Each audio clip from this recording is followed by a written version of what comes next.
Call this meeting to order. If I could have Councillors Bruno and Bagu move that council does now reconvene from closed session at 7 p.m. without report. All those in favor? That's carried. This time, council, we have 3 delegations. 2 will be speaking this evening. 1 is a written delegation from Mr. Robert Henderson. So the clerk has that.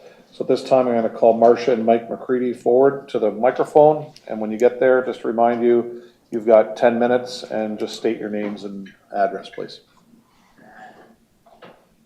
Before they start, please turn your phones and devices off. Thank you.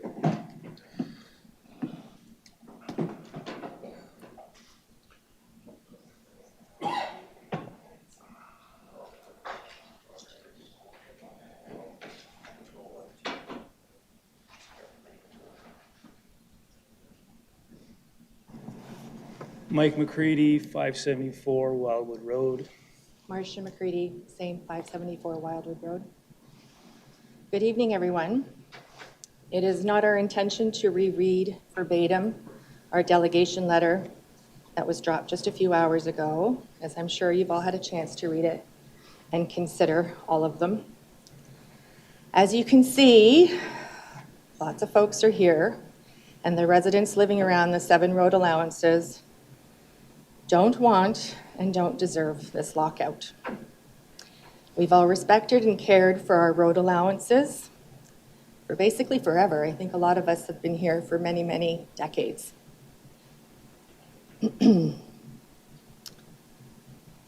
With uneventful and uncomplicated use that we've had and no just cause that has been brought to us, the residents here are to fight for our continued and precedented rights of unfettered gate access. The issue of the Fowler toad, as everyone here knows, has pretty much been proven to be far less complicated and threatening. The specialists of this field of study have reached out to the city and many of us, and we understand that the toads and the residents, sorry, if I can start again. And we understand that the toads and the residents' gated access can respectfully and cooperatively continue. That, and along with the fact that no documentation has been found of fines issued in our region regarding the Fowler toads. This appears to be somewhat of a political move used towards a transferable threat to the residents who have only been cooperative and respectful. In terms of any kind of soil or fluid contamination to the sands or waters, it's interesting that there's so much concern for a 66-foot wide road allowance that leads to the water's edge when Shirkston Shores Trailer Park uses large Euclids all fall, winter, and spring in the kilometer stretch of shoreline, and of course, the high population of nearly 20,000 residents in the trailer park and their many vehicles to launch their watercraft, happening continuously for kilometers of stretch of the lakeshore. Seems like another overreach and over-concern for a little 66 feet of shoreline. Liability. Eliminating access of long-term residents that have had uncomplicated and approved access by this city for decades seems punitive, particularly when you're not ensuring blocked access from the other 3 points of entry to the road allowances. It is our belief, as well as many who are here tonight, that the city's recommendation to lock the gates to the road allowances is political overreach with no basis, only meant to hurt us and our families. The question is, who is benefiting? What is the benefit? Well, the decision will only cost taxpayers $150,000 to replace and lock gates that won't solve the problems the city claims to have, while punishing residents that have had uncomplicated, unfettered permission for decades through the city.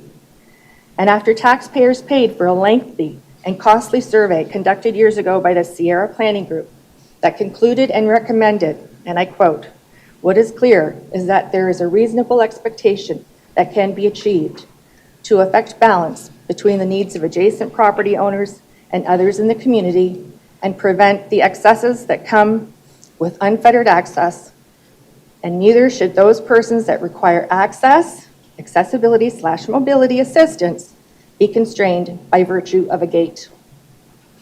Please leave the gate and our access as it is.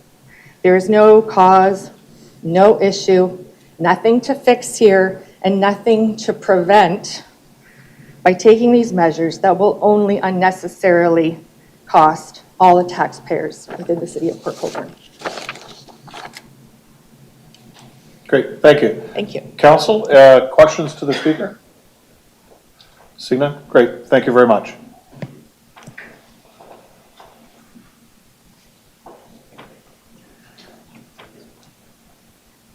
Our next speaker is Rick Froese, who's here on behalf of the Lorraine Bay Association.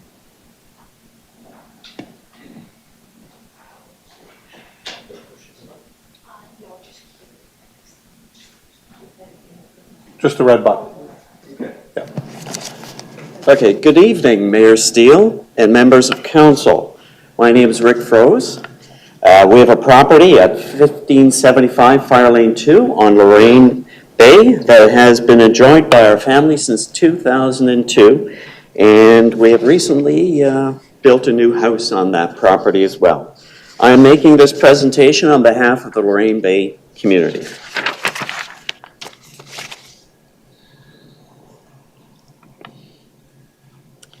Background, road end issues. COVID triggered the road end closures.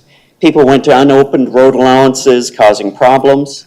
There were very few issues on Lorraine Road, on the Lorraine road ends. People did use them, but were respectful of the road ends. At that time, the city hired Sierra Planning to prepare an assessment of the issues and come back to the city with recommendations. The study included public consultation, surveys, and public meetings. Final recommendations were approved by the city in May of 2022, and staff were instructed to report back to the city with implementation plans. Lorraine Bay was actively involved in the public consultations, and we requested involvement in the plans the actual plans that would affect our road ends. Next. The report in July of 2024, the city released a report for approval 26 months later.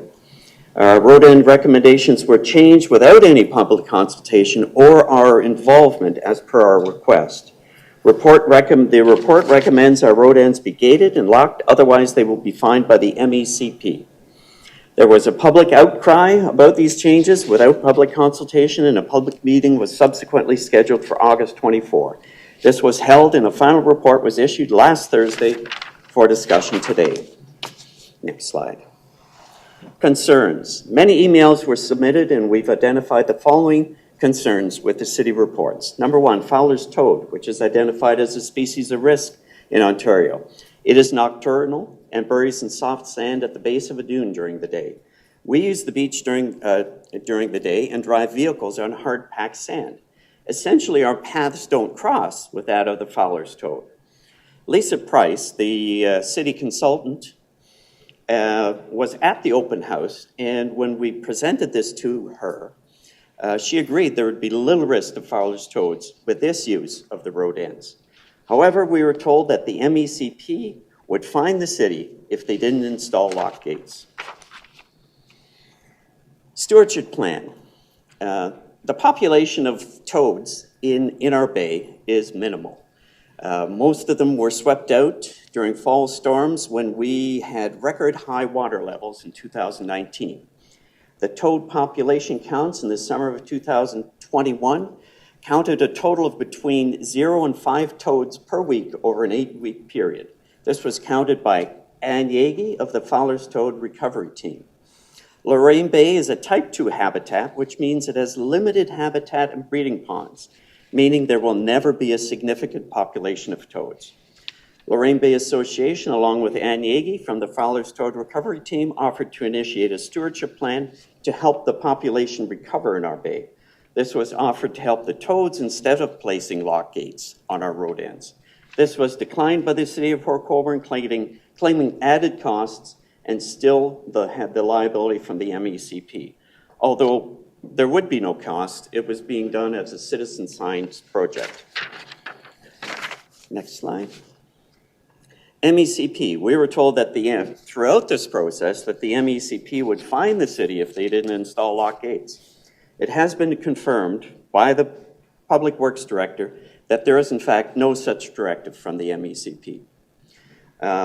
Robert Henderson also submitted a letter as part of your package in which he calculated the risk of being fined by the MECP if a Fowler's toad were to be run over by a vehicle. If you refer to his letter in your package, the risk is essentially zero. Next. Another concern, safety. Lock gates would prevent us from responding to emergencies in the water, and we were told to call 911 in your report. We have a couple of doctors on our bay who work in seniors' homes, and they call the 911 2 or 3 times a week, and they say 25% of the calls are put onto hold when they call 911. And he also had a false alarm in his house, and it took 18 minutes for the fire services to make it out to his house. We have had 2 emergencies on our way in the last 3 years. One was an overturned laser sailboat. The sailor was a neighbor's son of Mr. Dr. McGarry, who was hyperthermic and confused by the time his son-in-law got out to help him. And he got out using a boat from the beach, and he was not wearing a life jacket. He went out sailing, didn't wear his life jacket, and he was close to drowning. The second issue concern was a 24-foot sailboat ran aground on Cassidy Point. Dr. McGarry called Pocomar, the police, and drove his tractor to the point where he directed emergency services to the boat. Response delays caused by lock gates are the difference between life and death in an emergency. We are there and can respond quickly with access through the road ends. Accessibility. Next slide. Our houses are on dunes 20 to 30 feet above the beach. Family and friends with mobility issues cannot use the stairs down to the beach. We use road ends to bring them to the beach to be with family members. The City of Port Colborne and Province of Ontario have accessibility mandates. Why would we place lock gates to deny access to our beaches, which we've enjoyed for over 125 years? Next one. Launching kayaks, canoes, laser sailboats, and small boats through the road ends. Our houses are on dunes above the beach with stair access. We use the road ends to bring our small boats to the beach. The final report suggests we use a Sugarloaf Marina to launch our boats. It would be unreasonable to launch a small boat such as a kayak or canoe and travel 7 kilometers to our beach. Let's go to the next one. The Lorain Bay community has long been dedicated to our unique and cherished environment. Some families have enjoyed the bay for over 100 years. We request that Lorain Bay road ends be exempt from any new bylaws and leave our road ends as they are. This is Lorain Road and Weaver Road. This is consistent with the Sierra Planning Consultant recommendations dated April 22 that realized that all road ends are not the same and recommended ours be left as is. Thank you. Thanks, Mr. Froese. Any questions? Councillor Baggy. Thank you, Mr. Mayor. Through you, thank you very much. I've received a few emails from you over the months and multi-months, I guess. Your organization's very well. Have you had any correspondence with the MECP, your organization itself? Sort of a loaded question. So in other words, not directly, but we have had contact.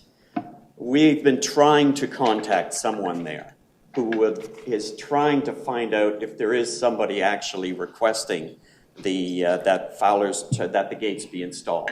But we found out just recently that in fact there was no such demand made by the MECP. One more question, Mr. How many people are in your organization? Lorraine Bay- Point Association. The association? Yeah. Well, there's probably 50 families. Okay, good, thanks. All set. Further questions? See ya. Thanks, Rick. Thank you. Appreciate it.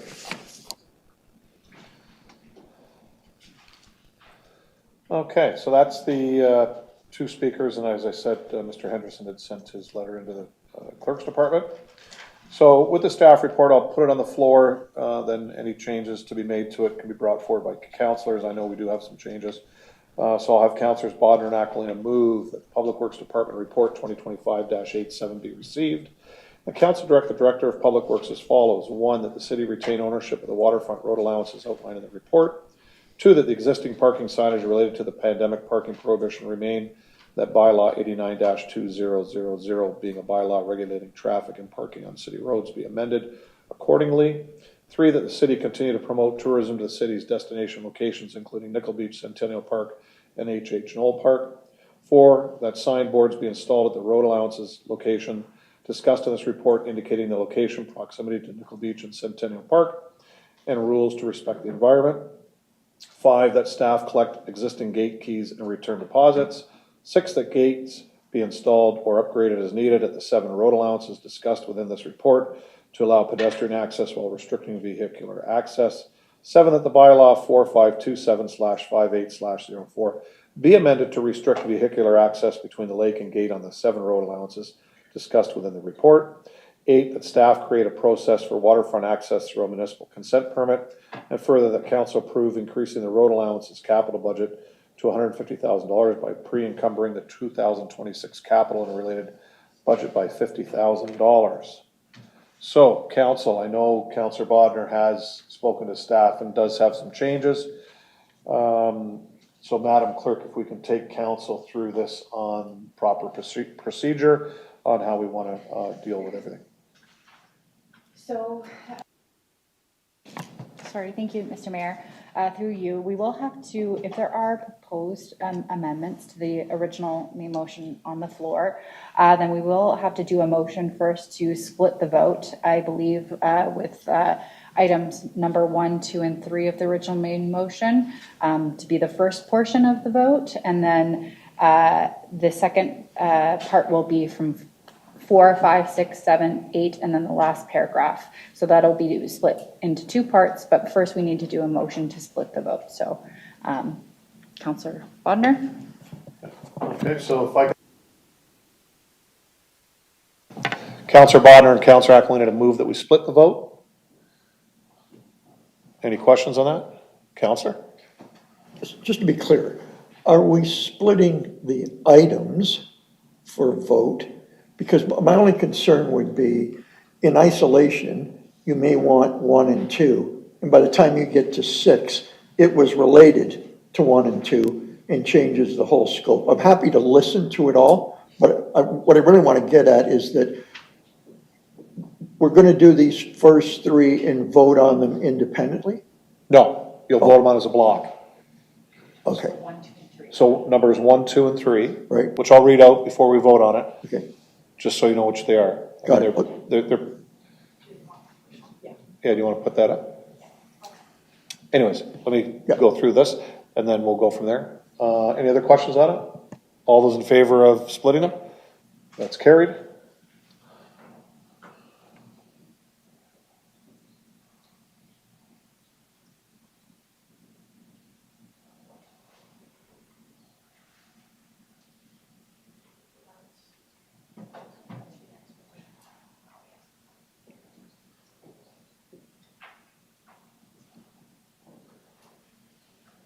Okay, so we've got, Can I just ask, well, just, for the public, can you see that at the back?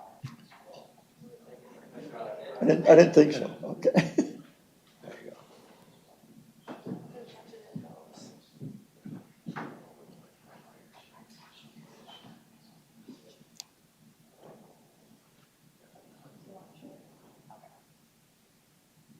That's as large as it goes, Jessica? Sorry, Councillor, just 1 sec. I just want to.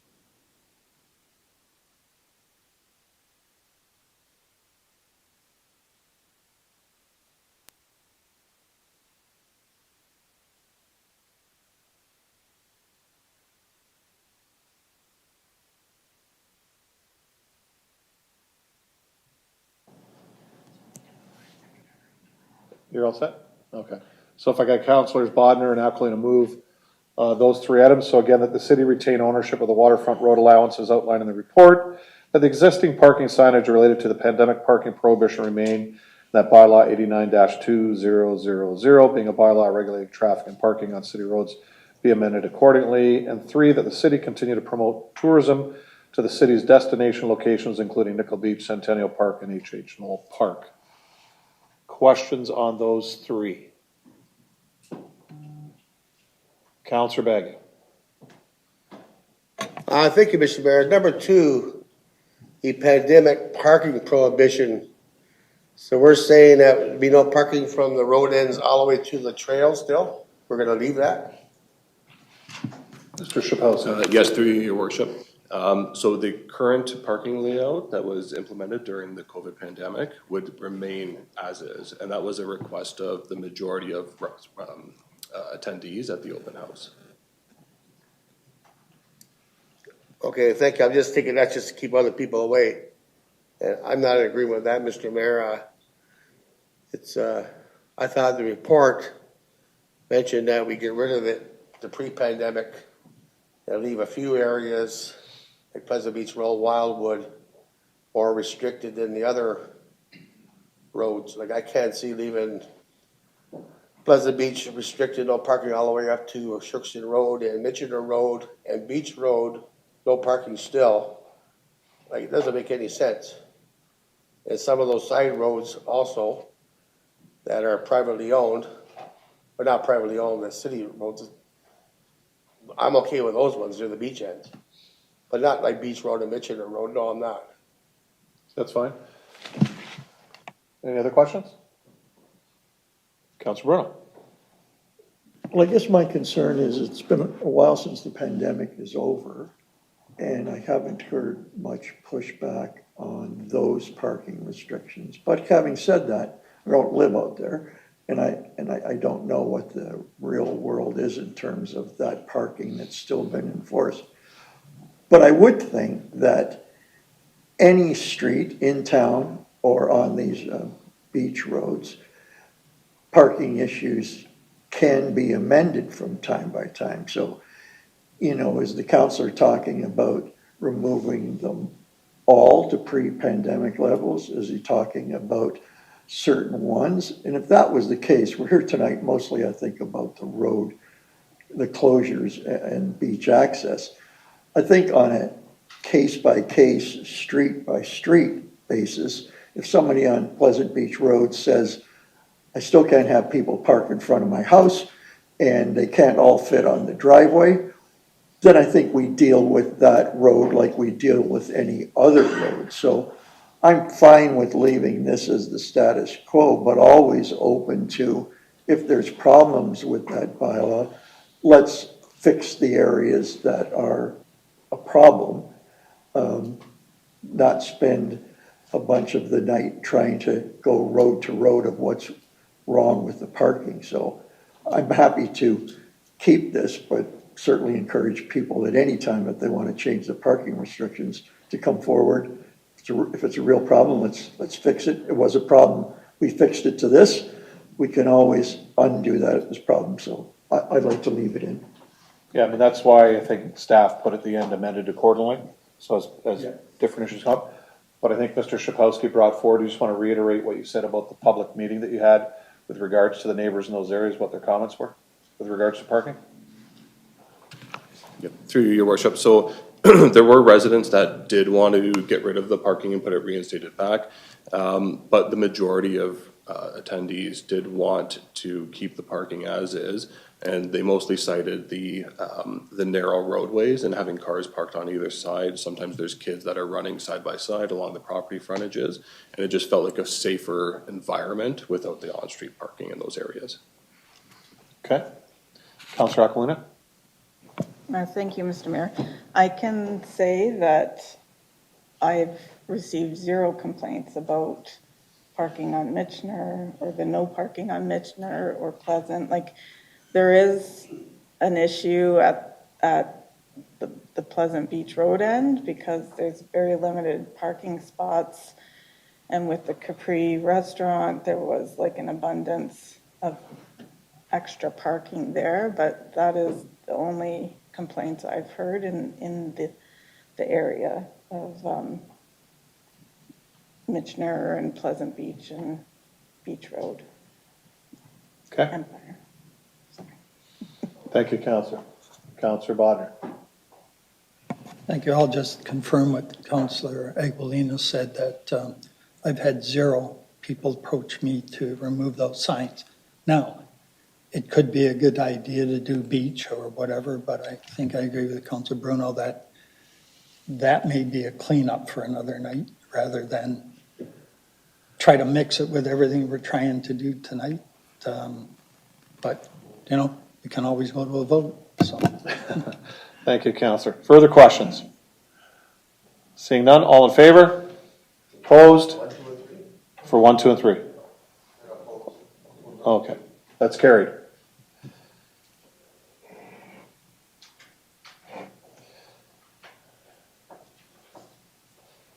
So council, with relation to Councillor Bodner's amendment, because it doesn't really coincide with what's there, based on what the clerk has asked, is that if what I can have is the information that Councillor Bodner and Aquilina want to bring forward to show you what it is. Because what you would have to do is take 4 to 8 and then the last paragraph, defeat that, and then it will allow Councillor Bodner to put a second motion on the floor.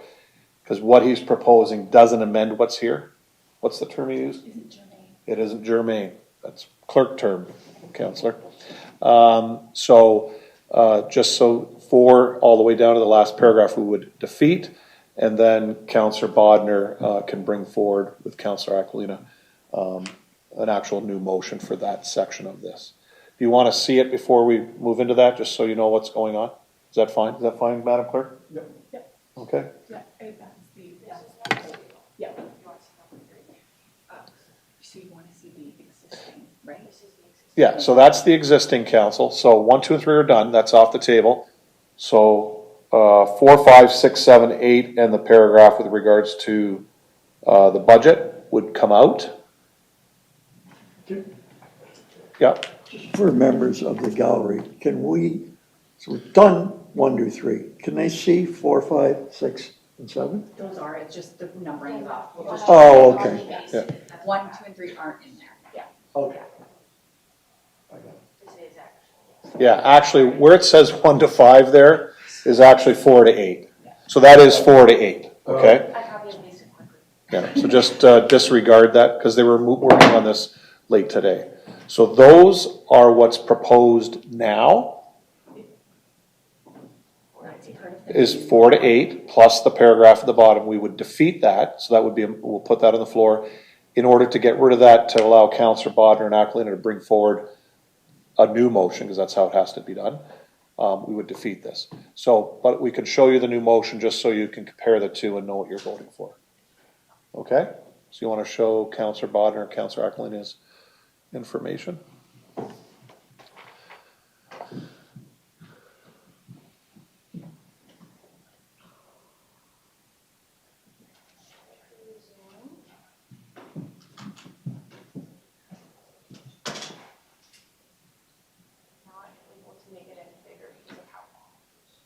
No, that's fine. So, Madam Deputy Clerk, can you, I'm going to have you read that because it's probably a lot easier for you than me reading it from here, just so everybody can hear that.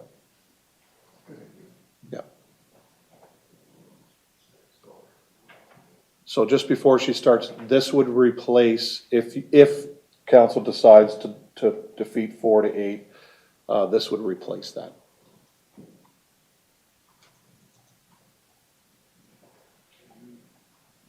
Do you want to read that for us? Yeah, since it's right in front of you. Yeah, just a sec, guys. We'll do it, just a sec. We'll do that. Let her read it first, please, because it's just the way it fits. Because it won't, if we make it bigger, it won't all fit. Thank you, Mayor. So the motion's as follows, that council direct the Director of Public Works as follows.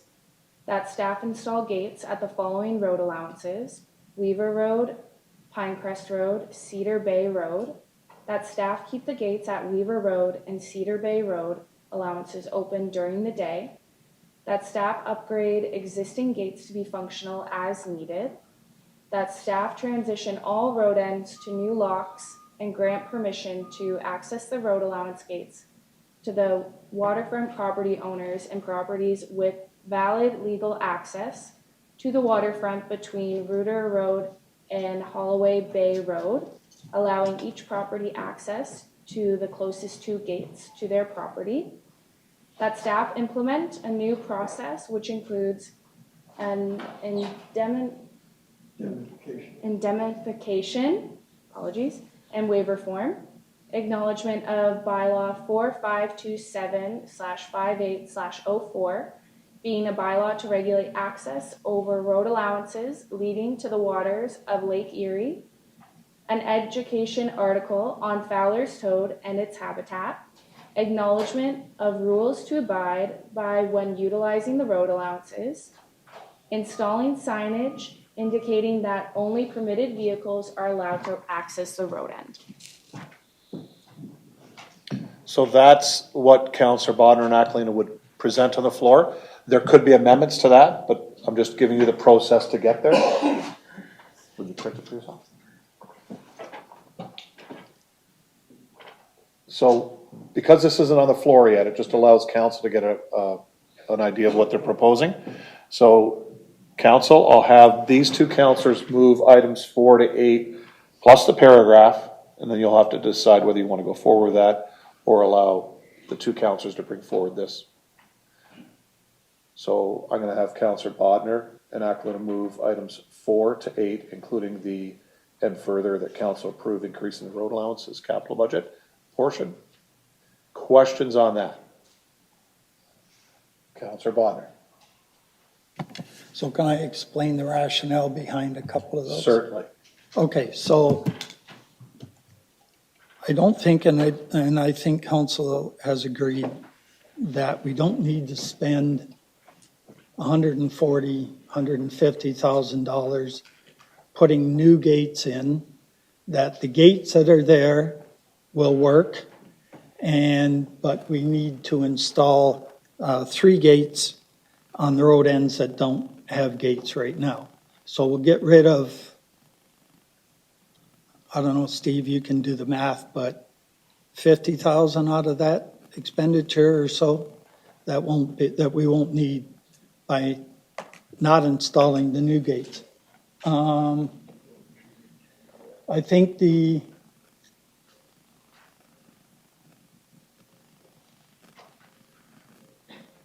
one is, that's the old one. Yeah, but, It's on the floor. That's right. okay. Once we put the new one, you can talk about it, but I know what you want. Oh, okay. Correlate between So that. should I wait to, Yeah, to go further, but we understand that basically, Yes. what you just said actually is fine for this. yeah, What you're just trying to say, get rid of this because of, and what you just said. Right. So, if there's anything else you want to compare between the two, Counselor, that's. I think collecting the existing gate keys, because there's something like 40 registered and probably 100 and some keys out there because people just been copying them. So that's, I think, a reasonable request.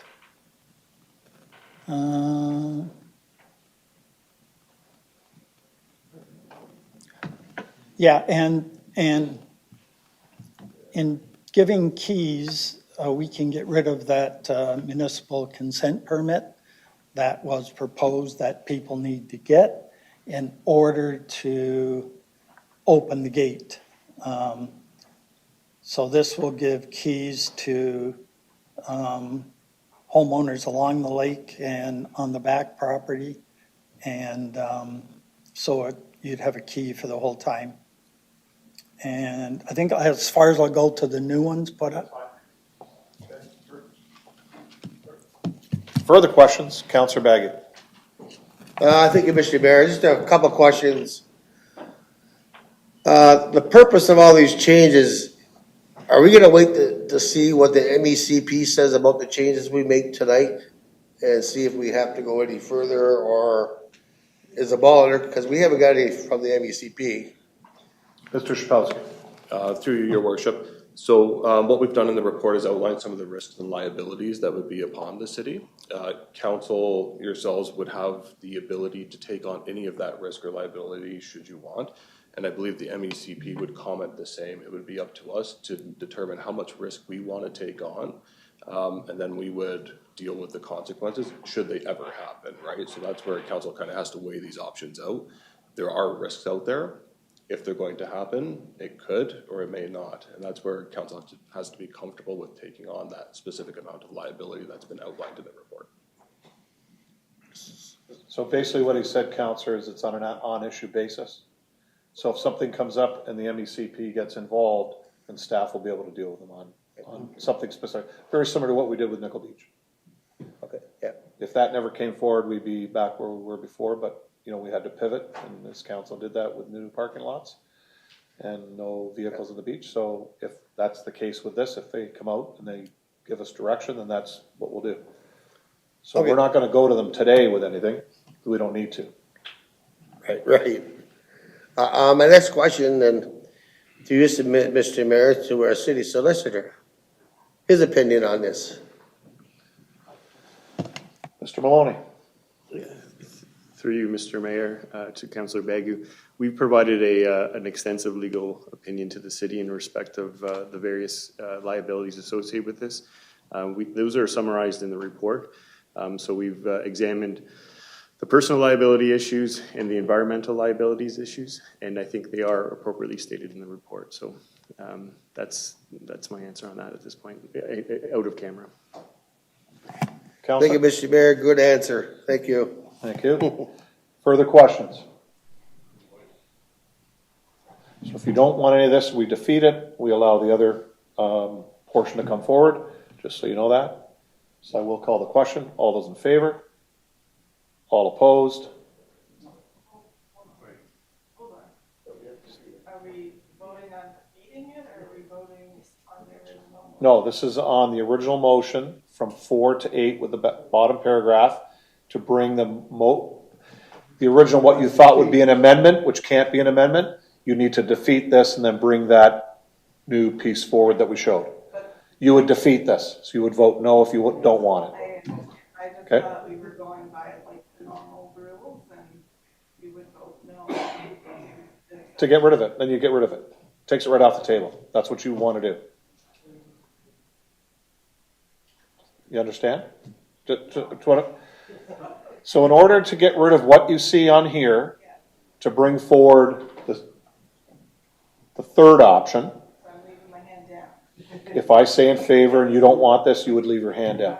Then when I say all those opposed, you would put your hand up. Just so everybody knows. Sorry, you had me unconfused and then confused me.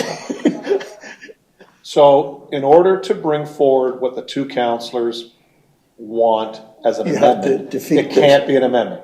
It's too germane, as the clerk said. So you would defeat this section, which means everybody would vote no. Then the two counselors would put on the floor what we read, what the deputy clerk read. You can amend that, we will discuss that, but that has to be brought forward separately. But this has to go if you want to bring that forward. Everybody understands that now? I know that you guys are fine on this, right? Okay, it's this side I'm having trouble with. No. So, I'll call the question. All in favor? All opposed? That's carried. Madam Clerk, Madam Deputy Clerk. Or sorry, it's lost, yeah. The will of council was carried, sorry. Yeah, so it is lost. So Councillor Bodner moving, Councillor Aquilina seconding. Madam Deputy Clerk, if you want to bring that up again.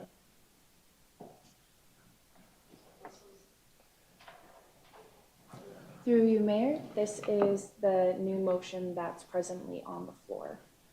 Correct. Questions to this? Councillor Bodner, do you want any comments or questions? Sure, I think we can go through, and I think I see something missing there, but we can add to it if we want, right? Because we're not. This is where you would This make is- any amendments to this. This is Yeah. just a rub out and add or whatever. Yep. Anybody can do that? Okay, so.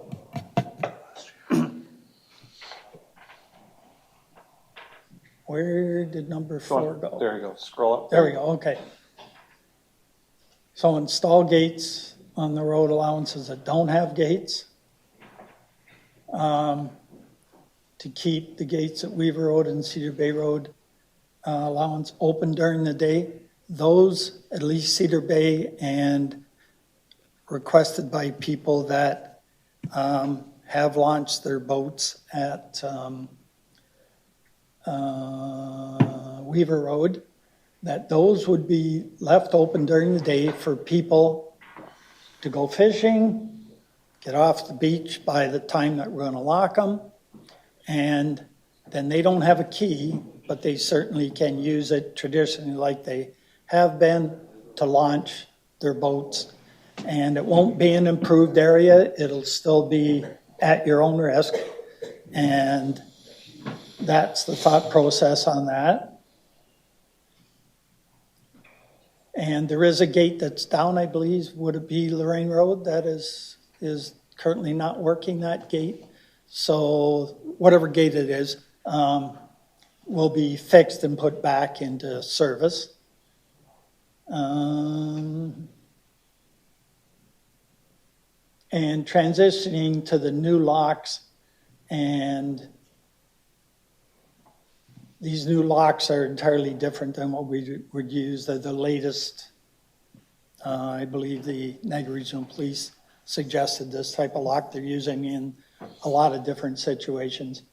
And they would be do not copy keys, so that you can't give your buddy in Welland one so he can come down and get on the beach or something. And by the way, I think now may be the time to say it, and Steve, you correct me if I'm wrong, but it's going to be up to the people that live in that area. If you see people there that shouldn't be there, you might want to let us know, because we don't want this to crash and burn and have all the keys returned and the thing remains locked and you don't have access. So it can work if everybody cooperates, and I think that's staff's feeling too. Sorry, I could let you speak to that, but I know we've talked about that. So then there is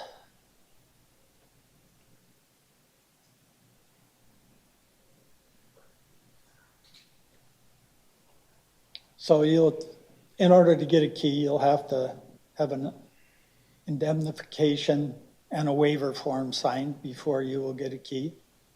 And there's a bylaw in there. I might get Steve, if you know what that bylaw actually says. Could you read that? Is that okay, Mr. Mayor?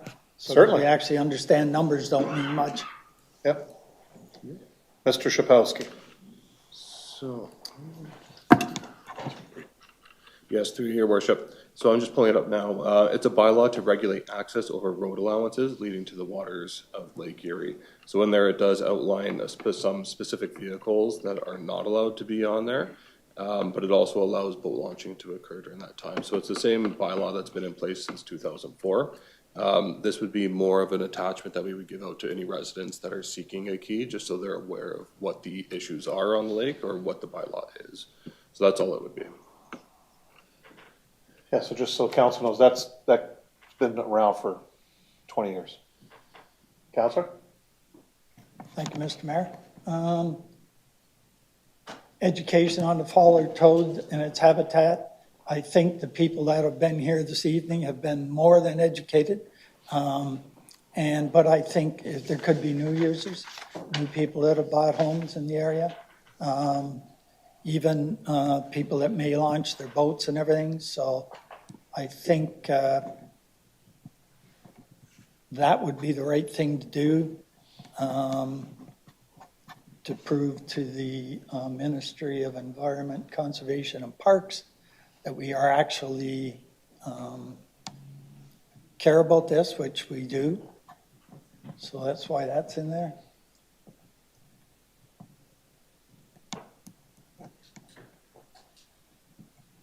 and you have to acknowledge the rules before you get the key of what the rules are actually. And install signs on the road ends. Is that it? Does that end at 9, Steve? Is that what we That's got? it. Right. Right, Madam Deputy Clerk, that 9 is the end. So there could be, I would assume, Mr. Mayor, through you to Mr. Szapowski, that there would maybe a sign about the unimproved boat launch. It's not something that we take care of. It's Mother Nature takes care of it. And whatever it is that day when you show up, that's what it is. So you're kind of at your own risk launching those boats. But people that have been doing it for years know that. But again, a new person should know that. Maybe I'll wait, because I have maybe a couple other things to add that I don't see there that we talked about, and there may be reasons for that. But so I'll end my talking right now. Thanks. And just to confirm, Steve, with regards to when those 2 gates are closed at the end of the day, it's just like our normal park closing. So Cedar Bay Park, when staff goes out, that's usually around 9 o'clock-ish when they do that, correct? Yeah, through your worship. So that would be the idea, is that we would have our Lakeview crews that are in after hours to be able to lock those gates when they're going around and closing the washrooms for the other lakes. So as they're going out to Centennial Park, they would be going by those gates as well. Yeah, just so council knows that. Councilor Aquilina. Thank you, Mr. Mayor. The one thing, and I'm just putting it out there, I don't know, but for the 3 road ends where the gate will be open during the day, or 2? 2. Okay. Is, like I've seen in other municipalities where they'll have a sign, for the Fowler toad explaining and the habitat and things like that. Is it possible to put a sign like that at those 2 open gates so people may be aware what to look for? Mr. Szapowski? Yes, through your worship. So it's definitely possible to put additional signage out there. The original intent was going to be to put up like a 4 or 5 foot wide sign that looks something a little beefier. Under this model, we're looking at something that's a little more condensed to use at your own risk. Yeah. But we can also add a secondary sign that does speak to the Fowler's Toad as well, or a QR code that brings you to a website that has some further information. Okay. Councilor Bruno. Thank you, Worship. Through you to either Mr. Maloney or the author of this, can you explain the definition in this case of indemnification and the waiver form, like what they would be signing and any details surrounding that? And I note that the word deposit on the key isn't there. Do we have any line of sight on how much that would be? Is it seasonal? Is it until they turn the key back in? That kind of stuff on that particular item 8A. Sure, thank you. Through you, Mr. Mayor, to Councillor Bruno. An indemnification would be addressing both the personal liability issue and the environmental liability issues, essentially saying that if the city was responsible, the city was sued or there was any damages laid against the city as a result of the use of the road end and it caused some liability to the city, that the owner or whoever signed that indemnification would indemnify the city for those losses.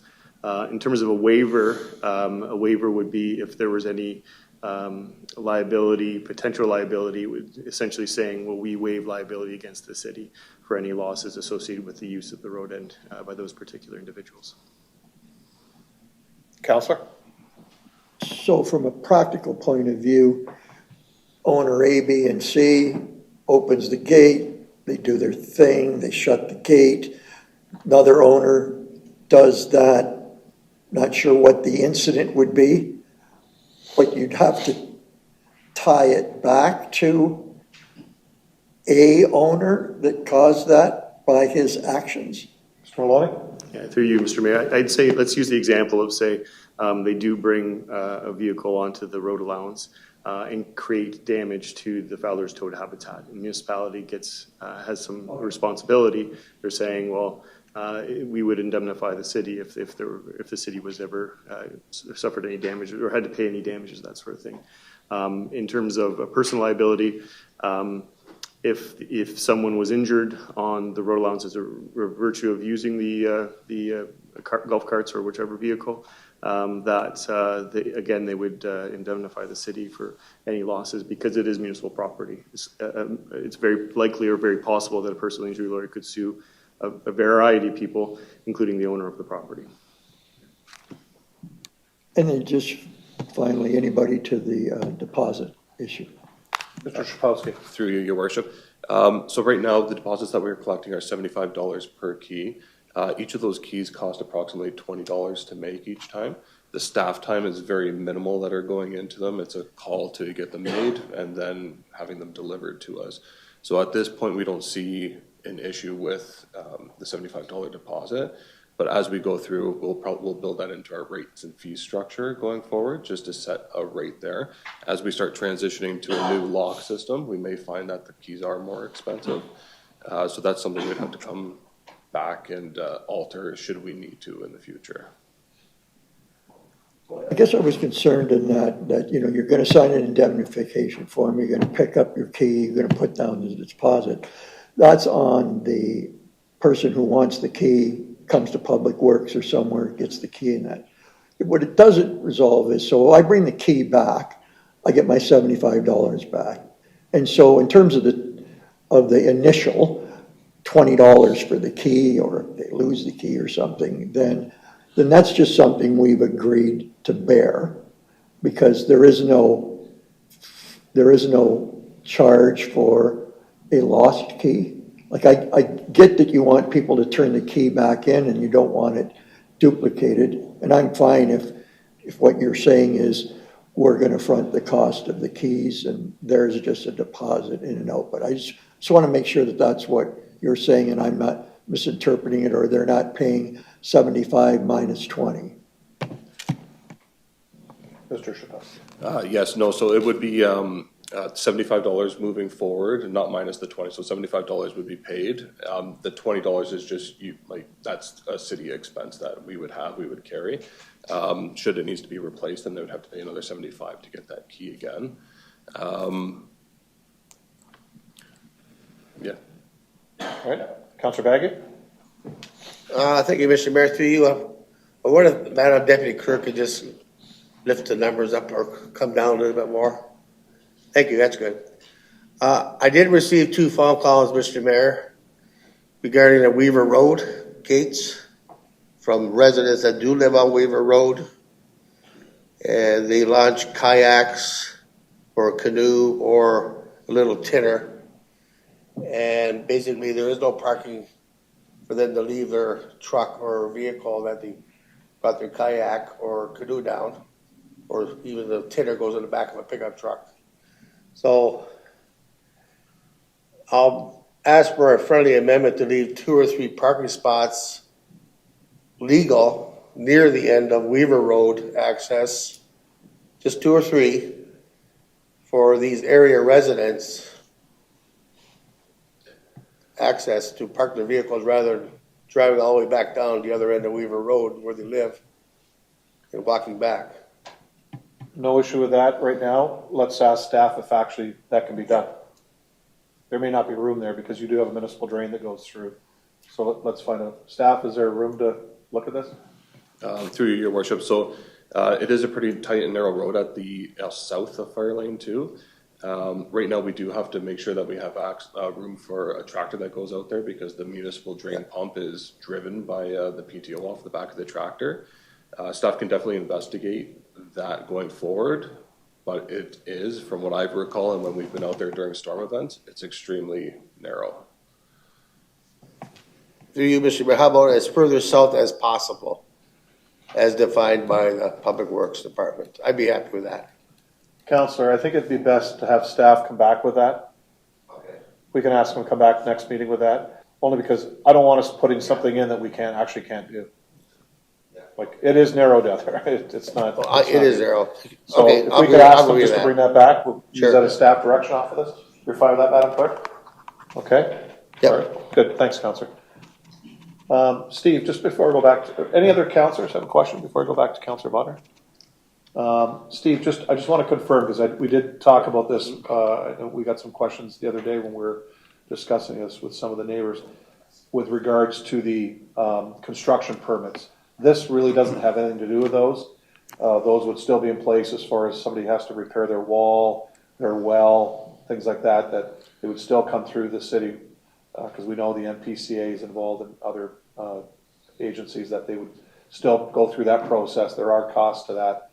That is totally separate. We just want to make sure that people understand that tonight. Yes, through your worship, that's exactly right. Any kind of major construction that would be happening or use of the right-of-way itself for storage materials, we would need a municipal consent permit for that works, just as any other property in the city. We would review that under our typical stance, and we would also coordinate with the NPCA to make sure we're all in line before we approve permits, just to make sure that there's not conflicts with other construction activity. There could be the scenarios where the road ends do need to be shut down for a temporary amount of time based on construction activities that are there for safety concerns. So that would, we would definitely recommend that all the residents that do have keys still move forward with the municipal consent process, and that will be within that little pamphlet that we give to people as we issue out keys, just to say that that is a requirement as well. Okay, thank you. Councillor Bonner. Thank you, Mr. Mayor. So I talked so much about this today for 5 hours, I think, that I can't remember. I talked about people that have disabilities and their option for getting a key. We had, sorry, the couple that was up here, they brought it up, and I myself have a disability. I have a mobility scooter, and I used to walk the beach all the time, but I can't walk it anymore, and I would need something to get down. I'm using myself as an example, but I'm sure there's other people too. How would we handle that, and do we want to handle that? I know I want to handle that, but but how does that work, or how could that work? Would somebody, if we did initiate that, would it be that someone would have to have, just like I have a disability card to put in my windshield when I park in a disabled spot, would we use that as the okay to get one? I'd just like to hear your thoughts, or anybody else's that has that. Thanks. Mr. Szapowski. Yes, through your worship. So we did outline some of the risks and liability of using specific types of equipment on the right-of-way. Those being like golf carts or tractors or anything like that. So having those risks outlined, like that's where staff's standpoint would be. Those would be the recommendations to council. Again, council could always take on any kind of risk or liability that you deem fit. I would just remind council that golf carts are illegal to have on the right-of-way as well. But we would take council's direction as to how you choose to move forward with that.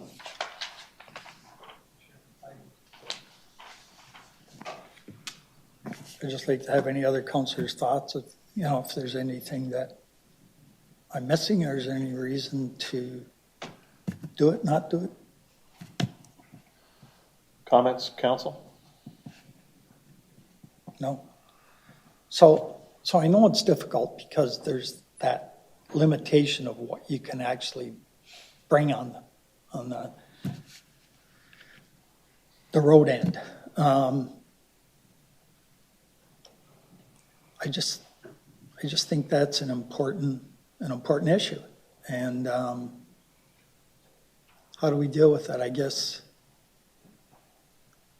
there is a man gate, for lack of a better thing. If you don't have a key, you can get up to the gate, and you could bring something that would fit through there, and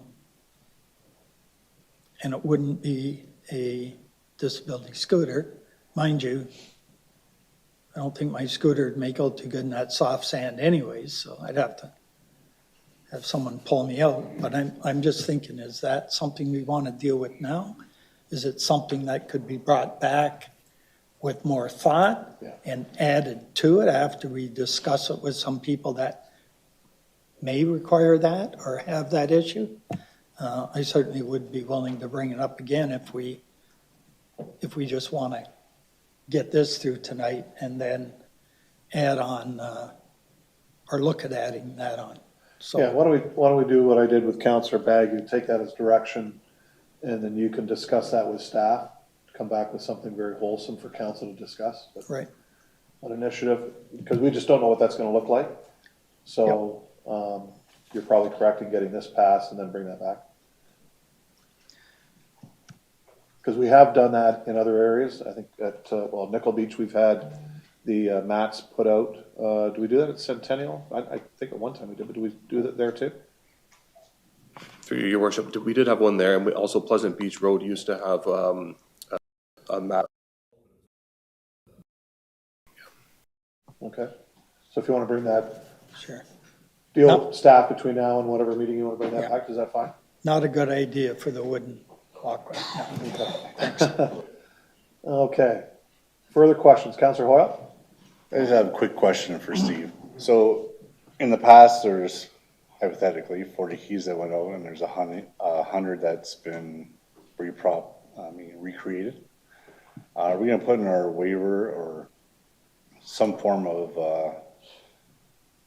basically canceling out those people that do that copy those keys? And the other thing would be that it could be stated that if you copy keys, the whole program gets shut down. Mr. Shapowski? Through your worship, so that will be within the rules that we outline within the program. We'll talk about how you cannot duplicate any kind of the keys that are there. Okay, Counselor? Okay, further questions? Counselor Aquilina? Through you, Mr. Mayor. My understanding was that with the lock system and the gates, that we were using a new lock system with the intention that there wasn't a possibility of duplicating keys. Am I mistaken on that? I would tell you you're mistaken. Any key can be copied. If it says do not copy, they're not supposed to, but I know people that have key machines in their garage. It's not 100% foolproof. So, but I think the people that live out there will look at it, and if they see, somebody they know that lives on Olga Drive, that's where I live, so I'll use that they know that lives on Olga Drive using a key in and out, they may call city and say, why is Bill Steele using a key and he lives in Olga Drive? I mean, that's probably what's going to have to happen. I mean, it's not 100% foolproof. Okay, so that was my mistake. Somebody wants to get around it, there's always ways to do it. We would hope that those that come and get a key, that follow the rules. And that's, to keep the whole program going. I mean, I think what Councillor Bodner and yourself put forward tonight is actually a very good motion, and I think it gives everybody what they want, specifically on Weaver and at Cedar Bay, so. Okay, that's my All right, misunderstanding. but Steve, you want to add to that? I mean, I think Through any key can be copied. I think you're exactly right. There's a will, there's a way. We do use higher security keys, so that's why they do cost more money, is because they're a little more non-typical than your standard house key. But there's always other ways to be able to copy keys. So we're definitely going to try to prevent that, and we'll have higher security keys to prevent that as much as possible. But there's always the potential. Yeah. Councillor Borger? Through your worship, just similar to what Councillor Hoyle was saying, just further to that, maybe we can put, maybe whoever takes the key can swear an oath saying that they will not copy that key. At least it provides a little bit more oomph into it, but take that as direction, or just look into it maybe, I don't know. I know our clerk is a commissioner, right? And so is our deputy clerk, so I believe that can be done internally. It's part of the application. Okay, thank you. Councillor Bruno? Asked and answered. Great, thank you. Further questions? Councillor Bodner? How about a comment? Yeah, you're fine now with comments, yeah. I want you to cut me No, you're fine now, with comments. Okay, gotcha. So,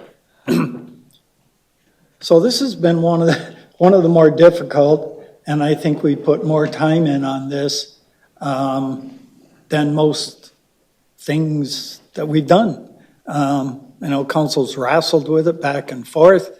You wake up one morning, you're sure that's where you're going to go, and then you talk to people and you think about it, and well, maybe it isn't quite right, but I think we've come to a compromise that is at least doable.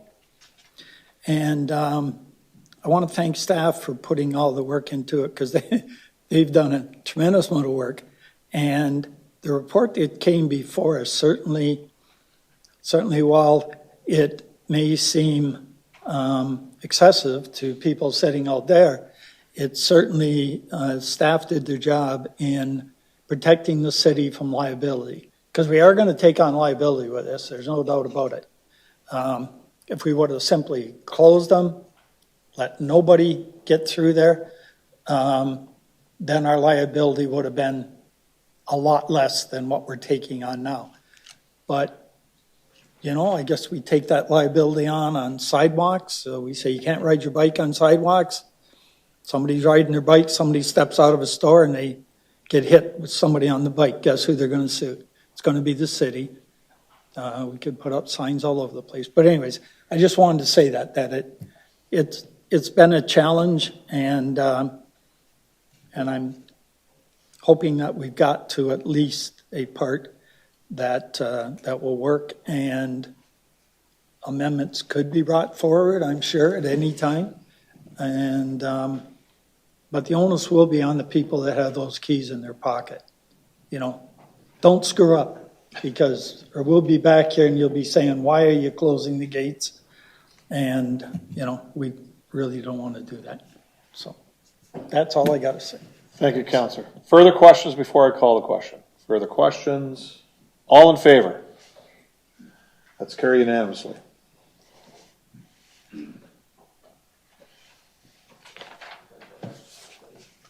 So if I could have Councillors Elliott and Hoyle move bylaw 734-13225, bylaw to adopt, ratify, and confirm the proceedings of the Council of the Corporation of the City of Port Colborne. Questions? All in favor? It's carried. That's it. Thanks everybody for coming, and thank you for putting your thoughts into this with regards to staff and my office and councillors. We really appreciate it. And again, as Councillor Bodner said, we thank staff for all their time on this. Thank you, and we are adjourned.